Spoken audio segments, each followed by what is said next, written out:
Hey guys, I'm here to show you how to fix a 65-inch Samsung. That's going to be UN65H7-150AF. Alright, so you're going to start with taking off these screws. Here's one there. There's one there. One there. One there. One there. One there. One there. And one there. There should be like 9 of them. Maybe if I miscounted, but it's all the ones that hold this shielding on the back to the actual TV. Alright, so with a gentle pry,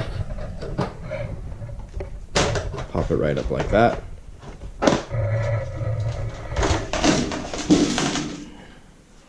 Hopefully I don't bend it. So now this exposes the power supply board and the motherboard. So my issue started out was one morning I was watching Netflix, and lo and behold, my TV just turns off. And I have a smart TV, so I was on Netflix through that. All of a sudden it shuts off, and then it comes back on, but very briefly. So back on, right back off, back to on, back to off. So this is what it looks like. So let's plug it in. So obviously you can't see the front of the screen, but you can tell as soon as I plug it in, these little eye holes here, you can tell what's going on the actual LED screen behind it.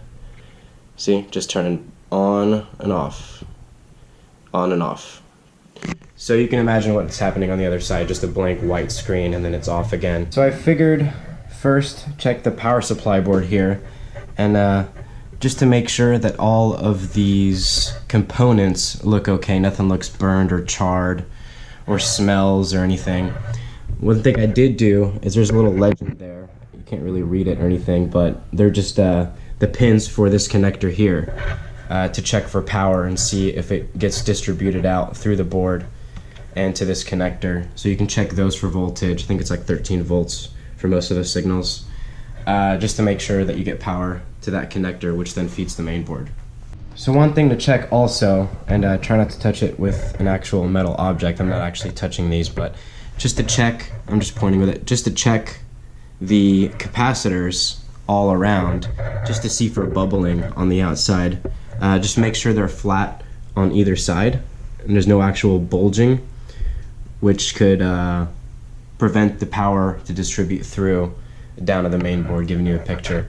So mine look fine, and I pretty much isolated the motherboard at this point to be the culprit. So we'll check that next. So I came in here and made sure that I had my correct voltage coming from that connector that we tested earlier. Making sure it's making it through, making sure my cable's good. So I had that there, it was all good. And I was touching the chip to make sure it's not getting too hot, like an overheating kind of issue, and it was fine, it was ice cold. It has this heat sink here, so it'll be fine. You know, making sure all your connectors look good and nothing is kind of out of place or anything, and especially this ribbon cable here looks all good, and there's no charring or anything around it to any of these little microchips. So that all looks good. So at the end of the day, I called and looked around for this this chip here to see if Samsung or any other store sold it, but they don't really sell the chips, especially if it's a couple years old already. They stopped making those parts. So what I decided to do was kind of Google the part number to this specific board, which I'll link in the description, just to see who had it, in stock. And turns out one of the companies in Georgia, which I'll link down below too, ended up having it in stock, and that's a lot cheaper than some of the places around here in Orange County were charging for replacement of that board. They were trying to charge me around $250 to $300 just to look at it and not guaranteeing a fix. So that was kind of unfair, at least the places I looked at. So this board cost me around $120 with like a $40 rebate when you send the old one back, because they refurbish them and whatnot. And I was able to get it for 120 bucks out the door, and it came in the mail. So here's the part. Came in this box. It's that motherboard PCB, Samsung OEM part, so that's cool. I don't even know what OEM means.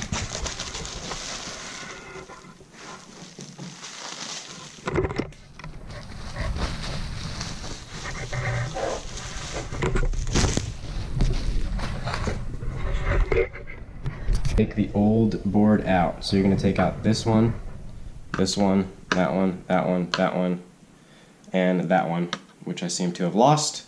After you take out all the screws, you're going to pull up on this little tab here. Make sure you don't have power on if you're touching the board. And then you pull this connector out just like that. Just gently put it under the board. Then you're going to pull this connector out. Just like that. Same with that one. Same with that one. And you should be able to pull it right out.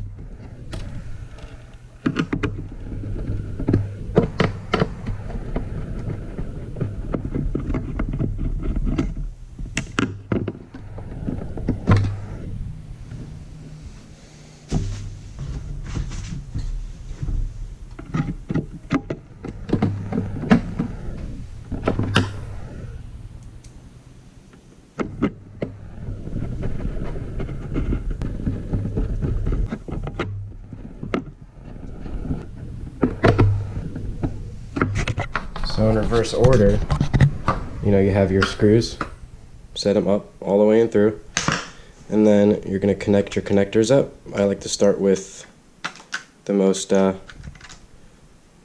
flimsy, so you connect that one in right there, and then you go this one, and you're going to do this one. Now the order of these doesn't really matter, just plug them in.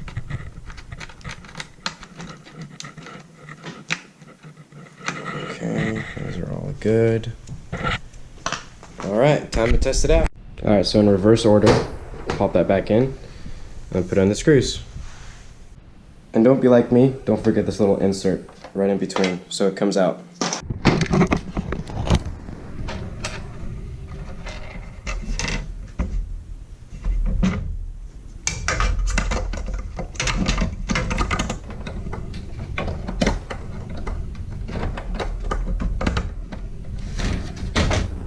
So it clips onto the board from like 3 corners there. Well, 2 corners in the middle. Some of you saw when I jolted there for a second, gave myself a nice little edge burn. Well, edge cut.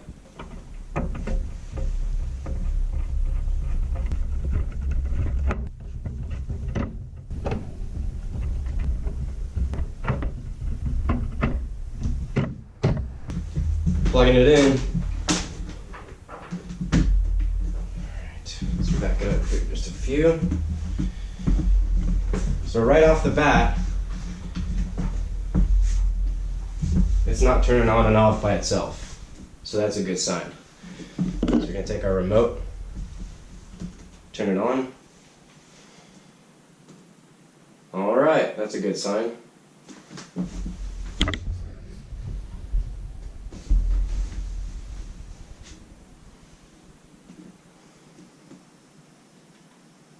And there you have it.